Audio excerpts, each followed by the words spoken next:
تو اس آیت مبارکہ میں علماء دین کی بہت بڑی فضیلت ہے، کیونکہ اللہ تعالیٰ نے اپنی اور فرشتوں کی شہادت کے بعد علماء دین کی شہادت کا ذکر فرمایا ہے، اور قرآن مجید میں بھی جگہ جگہ دوسرے مقامات پر بھی علم کی اہمیت اور فضیلت اور علماء کی فضیلت کو اللہ تعالیٰ نے بیان فرمایا ہے۔ جیسا کہ سورۃ الطٰہٰ کے اندر اللہ نے فرمایا قُل رب زدنی علما، کہ اے حبیب آپ یہ دعا مانگیے رب زدنی علما، اے میرے رب میرے علم میں اضافہ فرما۔ اگر اللہ کے نزدیک علم سے بڑھ کر کوئی اور فضیلت والی چیز ہوتی تو یقیناً اپنے حبیب کو اس کی دعا مانگنے کی تلقین فرماتے، لیکن رب کی نگاہ میں بھی علم کی فضیلت زیادہ ہے، اسی لیے اپنے حبیب کو فرمایا کہ اے میرے حبیب آپ اپنے رب سے یہ دعا مانگیے زدنی علما، میرے علم میں اضافہ فرما۔ سورۃ الزمر کے اندر اللہ نے فرمایا کہ قل هل يستوي الذين يعلمون والذين لا يعلمون، اے حبیب آپ ان سے پوچھئے کفار و مشرکین سے کہ علم والے اور علم نہ رکھنے والے اور علم نہ رکھنے والے کبھی برابر ہو سکتے ہیں؟ اور پھر سورۃ الفاتر میں فرمایا انما یخشی اللہ من عبادہ العلماء، اللہ فرما رہا ہے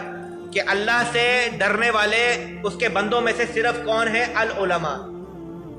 جو حقیقی خشیت خداوندی ہے وہ کون رکھتا ہے؟ جو علماء ہیں۔ کیوں؟ کیونکہ وہ علم رکھتے ہیں، ان کو پتہ ہے، وہ حقیقت کی معرفت رکھتے ہیں اللہ تعالیٰ کی، اس لیے وہ اللہ سے زیادہ ڈرنے والے ہوتے ہیں،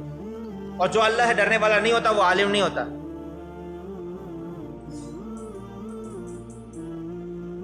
اور امام بخاری نے فرمایا، یہ حدیث تو میں آپ کے سامنے بیان کرتا رہتا ہوں، حضرت معاویہ رضی اللہ تعالی عنہ بیان فرماتے ہیں کہ میں نے نبی اکرم صلی اللہ تعالی علیہ وسلم سے سنا کہ اللہ تعالیٰ جس شخص کے ساتھ خیر کا ارادہ فرماتا ہے اس کو دین کی سمجھ بوجھ عطا فرماتا ہے۔ یہ بخاری کی روایت۔ اور امام مسلم نے روایت کیا صحیح مسلم میں، ابو ہریرہ رضی اللہ تعالی عنہ بیان کرتے ہیں کہ رسول اللہ صلی اللہ تعالی علیہ وسلم نے فرمایا کہ جو شخص علم کی تلاش میں کسی راستے پر جاتا ہے اللہ تعالیٰ اس کے لیے جنت کے راستے کو آسان کر دیتا ہے، اور اللہ کے گھروں میں سے کسی گھر میں جو قوم کتاب اللہ کی تلاوت کرتی ہے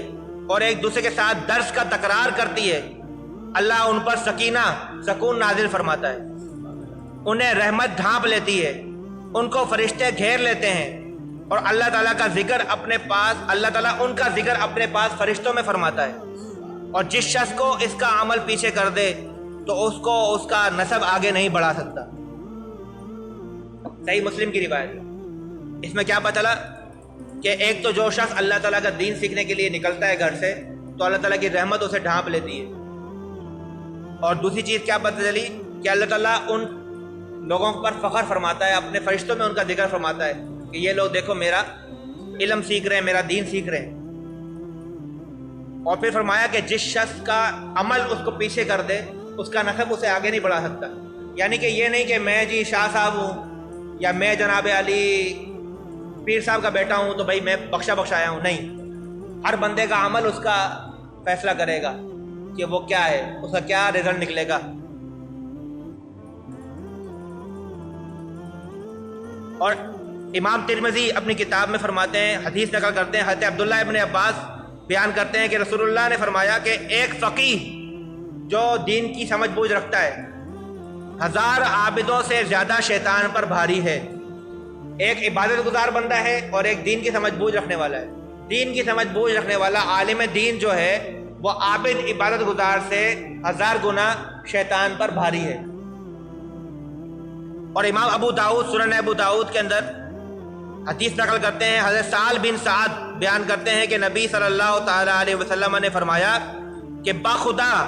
اگر اللہ تمہارے سبب سے کسی ایک آدمی کو بھی ہدایت دے دے تو وہ تمہارے لیے سرخ اونٹوں سے بہتر ہے۔ آپ کی تبلیغ کی وجہ سے، آپ کے کسی اچھے اخلاق کی وجہ سے اگر کوئی شخص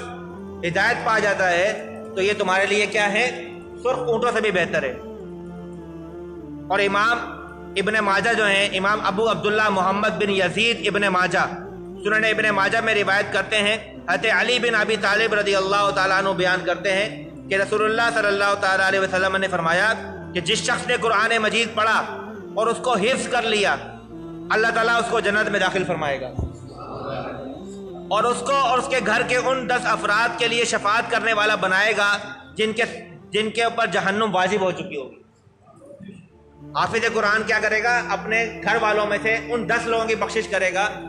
سفارش کرے گا اللہ کی بارگاہ میں، جن کے اوپر اللہ کی طرف سے جہنم واجب ہو چکی ہوگی، یعنی ان کو جہنم سے نکال کے جنت میں داخل کرنے کا سبب بنے گا۔ اور امام ترمذی کی ایک اور روایت ہے، حضرت ابو امامہ باہلی بیان کرتے ہیں کہ رسول اللہ کے سامنے 2 آدمیوں کا ذکر کیا گیا،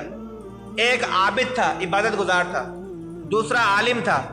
رسول اللہ نے فرمایا کہ عالم کی عابد پر ایسی فضیلت ہے جس طرح میری تم میں سے کسی ادنا شخص پر۔ پھر رسول اللہ نے فرمایا کہ اللہ تعالیٰ اور اس کے تمام فرشتے اور تمام آسمانوں اور زمینوں والے، حتیٰ کہ چونٹی بھی، اپنے سوراخ میں لوگوں کو نیکی کی تعلیم دینے والے کے لیے دعا کیا کرتی ہے۔ جو لوگ تبلیغ کا کام کرتے ہیں، لوگوں کو نیکی کی دعوت دیتے ہیں، ان کے لیے اللہ، اس کے فرشتے اور آسمان و زمینوں کی تمام مخلوقات، حتیٰ کہ چونٹی بھی، اپنے سوراخ کے اندر بیٹھ کر اس شخص کے لیے دعا کرتی ہے کہ جو اللہ کا دین سیکھ کر آگے سکھاتا ہے۔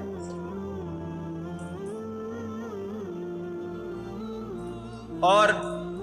امام بیہقی شعب الایمان کے اندر حدیث نقل کرتے ہیں، ابو جعفر نے فرمایا کہ عالم کی موت ابلیس کے نزدیک 70 عابدوں کی موت سے زیادہ محبوب ہے۔ اسی لیے کہتے ہیں کہ موت العالمی موت العالمی،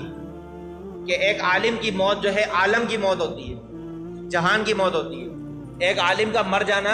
اس دنیا سے چلے جانا، اتنا بڑا نقصان ہوتا ہے کہ پورے جہان کی جیسے موت ہو گئی۔ تو یہ ایک فضیلت